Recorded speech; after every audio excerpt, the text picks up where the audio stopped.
Terima kasih Anda masih bersama kami. Bagi Anda yang baru saja bergabung, kami akan kembali 3 berita utama hari ini. Nasi kedapatan berair, SMP di Rembang kembalikan 700 porsi lebih MBG ke SPPG. Lagi, ratusan warga Desa Sengon, Brebes kembali demo tuntut kepala desa mundur dari jabatannya. Warga serbu pangan murah di Boyolali, 500 kg beras ludes.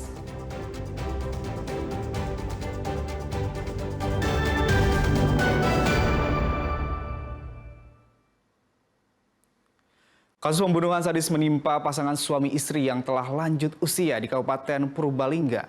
Kedua korban ditemukan tewas akibat luka senjata tajam di dalam rumahnya. Pelaku yang sempat melarikan diri akhirnya ditangkap.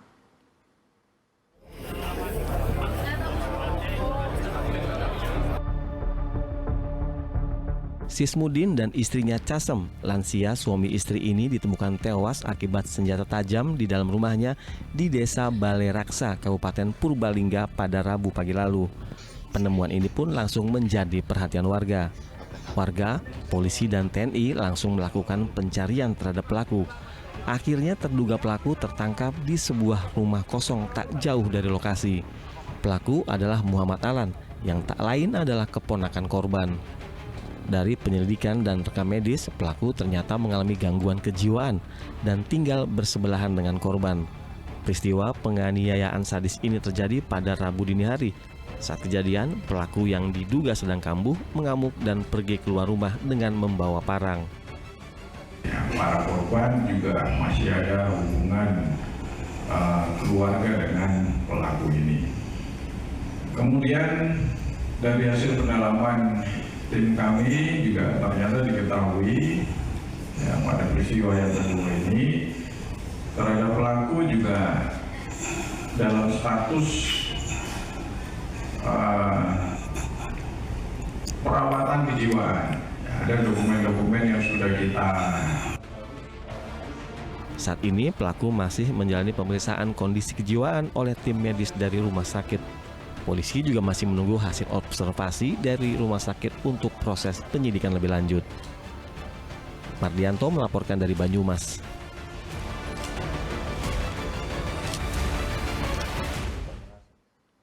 Makam seorang sopir truk yang disebut tewas karena kecelakaan kerja di Grobogan dibongkar. Pihak keluarga curiga dengan kematian korban sehingga meminta polisi untuk melakukan ekshumasi.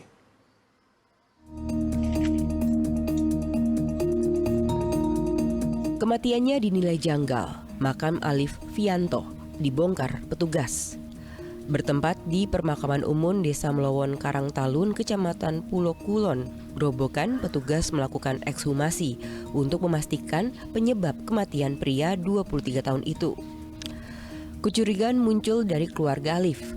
Saat itu, korban berpamitan dengan istrinya Nopi Widianti untuk mengambil truk karena diminta atasannya. Namun 12 menit berselang, keluarga mendapat kabar Alif meninggal dalam posisi terhimpit truk dan tembok.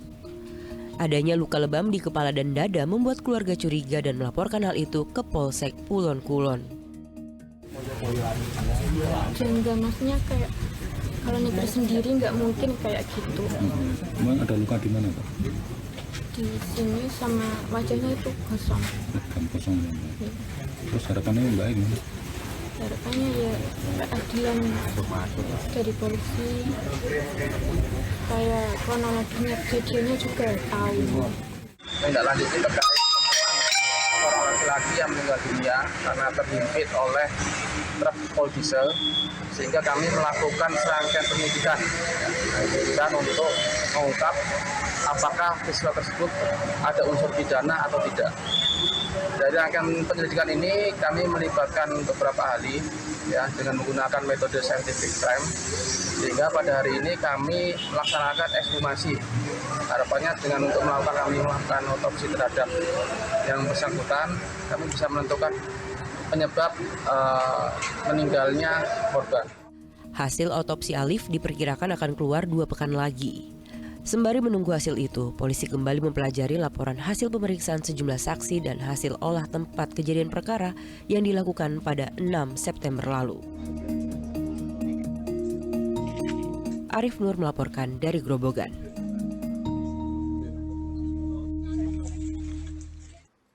Tiga terdakwa kasus pemerasan PPDS Anestesi Fakultas Kedokteran Universitas Diponegoro jalani sidang pembacaan vonis di Pengadilan Negeri Semarang. Hakim menjatuhkan hukuman terhadap para terdakwa mulai dari 9 bulan hingga 2 tahun kurungan penjara. Pengadilan Negeri Semarang Rabu siang menggelar sidang putusan terhadap 3 terdakwa kasus pemerasan yang berujung kematian terhadap Dr. Aulia Risma, mahasiswa program pendidikan dokter spesialis atau PPDS Anestesi Universitas Diponegoro. Hakim Ketua Johan Arifin menjatuhkan hukuman 2 tahun penjara kepada Taufik Eko Nugroho, mantan Kaprodi PPDS Anestesi Universitas Diponegoro. Sementara 2 terdakwa lainnya, Zara Yupita selaku senior korban dan Sri Mariani, mantan staf administrasi, masing-masing divonis 9 bulan penjara. Dijatuhkan pidana mereka itu dengan kepada terdakwa dengan pidana penjara selama 9 bulan.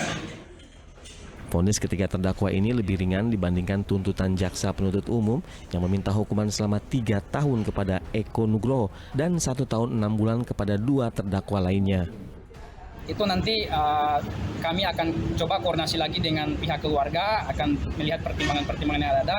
Tentunya juga akan ikut koordinasi dengan pihak penuntut umum karena dari hasil putusan tadi walaupun hasil belum masih pikir-pikir, tentunya itu yang akan menjadi bahan diskusi kami dengan pihak penuntut umum. Nah, terkait ya tentunya ini rendah gitu. Menurut kami ini rendah. Jadi dari tuntutan bahkan vonisnya ini terlampau rendah. Sehingga itulah yang coba akan kami koordinasikan dengan pihak penuntut umum karena tadi penuntut umum masih menyampaikan masih pikir-pikir juga terkait menerima atau tidak. Sebelumnya, kasus ini viral saat Dr. Aulia Risma meninggal yang diduga karena praktek perundungan dan pemerasan di lingkungan PPDS Fakultas Kedokteran Universitas Diponegoro. Setelah insiden tersebut, Kementerian Kesehatan menghentikan sementara kegiatan praktek PPDS anestesi di RSUP Dr. Karya di Semarang. Ali Mustakfirin melaporkan dari Kota Semarang.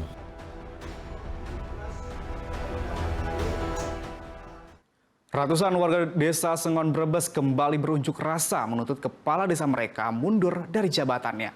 Tuntutan warga ini karena Kades diduga melakukan perbuatan asusila dengan seorang janda desa setempat. Selamat datang di kami yang berbagi Kabupaten Brebes. Kami sudah sediakan air mineral. Sambil membawakan spanduk dan poster, ratusan warga desa Sengon, Kecamatan Tanjung Brebes, kembali menggelar aksi unjuk rasa menuntut Kadesnya untuk mundur dari jabatannya pada Rabu siang. Aksi unjuk rasa kali ini dilakukan di kantor pemerintahan terpadu di Jalan Proklamasi.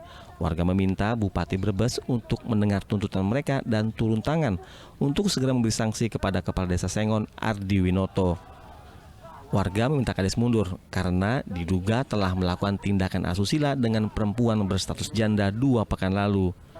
Sejumlah pejabat Pemkab Brebes yang menemui perwakilan pendemo berjanji akan mengakomodasi tuntutan warga. Kecewaan atas tingkah laku Kepala Desa Sengon. Apa itu? Jadi beliau sepatutnya sebagai Kepala Desa harusnya memberikan contoh yang baik ke masyarakatnya.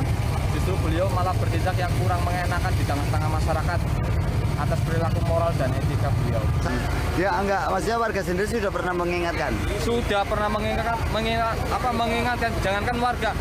Dari kami ada Kiai Husuda yang sudah sering mengingatkan beliau bahwasannya tindakan beliau itu salah, tapi tetap beliau selalu melakukan tindakan yang kurang mengenakan di tengah-tengah masyarakat. Warga memberi waktu 1 minggu kepada Pemkab Brebes untuk mengambil tindakan. Dan jika tidak ada realisasi, warga akan kembali melakukan aksi unjuk rasa.